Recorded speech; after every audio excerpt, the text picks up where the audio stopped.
আসসালামু আলাইকুম রহমতুল্লাহি ওয়া বারাকাতুহু। সকলে কেমন আছেন? আশা করি সকলে ভালো আছেন, কিন্তু আমি ভালো নাই। কেন প্রশ্ন করবেন যে ভালো নাই? কারণ এইতে কিছুদিন আগেই একজন শিশু বাচ্চাকে ধর্ষণ করে মারা হয়েছে।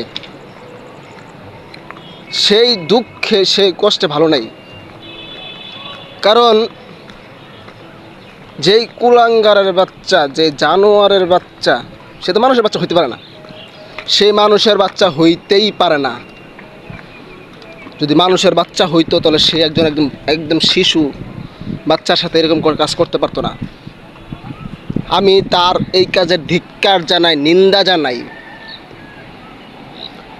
আমি প্রশাসন এবং সরকারকে বলতে চাই, এই ভিডিওর মাধ্যমে বলতে চাই যে আপনি যদি ওর বিচার না করতে পারেন, আমাদের হাতে তুলে দেন, জনগণের হাতে তুলে দেন। এই বিচার জনগণ করবে। যদি আপনি না পারেন, আপনি জনগণের হাতে তুলে দেন, জনগণের সামনে এটার ফাঁসি হবে।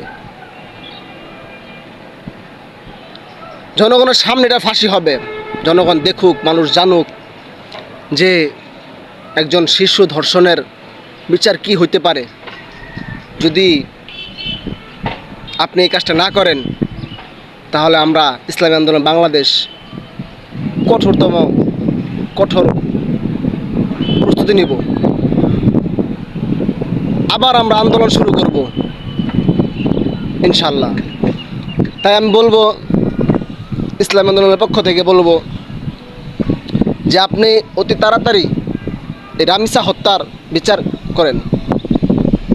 জনগণের সামনে, পাবলিকের সামনে আপনি এই কুলাঙ্গারকে তুলে ধরুন।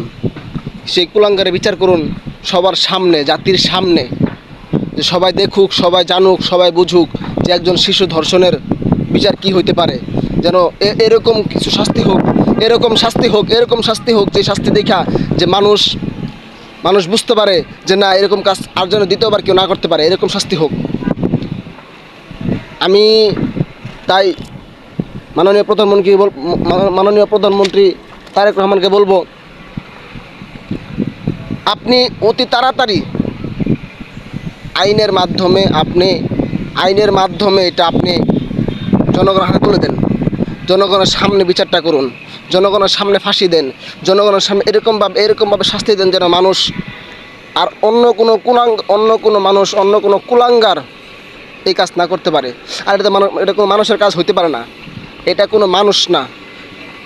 আর আমি বুঝি না, প্রশাসন নিয়ে গেছে ঠিকই, কিন্তু তার কোনো বিচার হইতেছে না। কেন তার বিচার হইতেছে না? বিচারটা কি করা হবে না? হ্যাঁ, দেখেন, আপনি যদি এই বিচারটা না করেন, তাহলে দেশে কোনো আইন থাকবে না, দেশে কোনো বিচার থাকবে না, দেশে কোনো বাচ্চা, শিশু মেয়েরা সাধারণভাবে চলতে পারবে না। বর্তমানে বাপ মারা কখনো আমাদের ছেলে মেয়ে আছে, আমরা ছেলে মেয়েদেরকে আমরা মাদ্রাসা, স্কুলে দিতে পারবো না, আমরা সুস্থ থাকতে পারবো না। তা আমি এই কারণে বলবো যে মাননীয় সরকারকে বলবো, মাননীয় প্রধানমন্ত্রীকে বলবো যে আপনি অতি তাড়াতাড়ি এটা জনগণের হাতে হস্তান্তর করে দিন। জনগণের সামনে না হয় বিচার করেন, আপনি এটা বিচারটা জনগণের সামনে করেন। যদি আপনি না পারেন, তাহলে আমাদেরকে বলুন, আমরা এটা বিচার করব। আইন তো নিয়ে গেছে, থানা ধরে নিয়ে গেছে ঠিকই, আপনার আইন ঠিকই নিয়ে গেছে, আপনার প্রশাসন ঠিকই নিয়ে গেছে ধইরা, তারা গ্রেফতার করছে ঠিকই, কিন্তু তার বিচার হইতেছে না এখনও। কেন বিচার হইতেছে না? বিচারটা এখন আপনারা তাড়াতাড়ি বিচারটা করুন, জনগণের হাতে তুলে দিন। জনগণ বিচার করবে এটার, জনগণের সামনে, সবার সামনে বিচার হোক।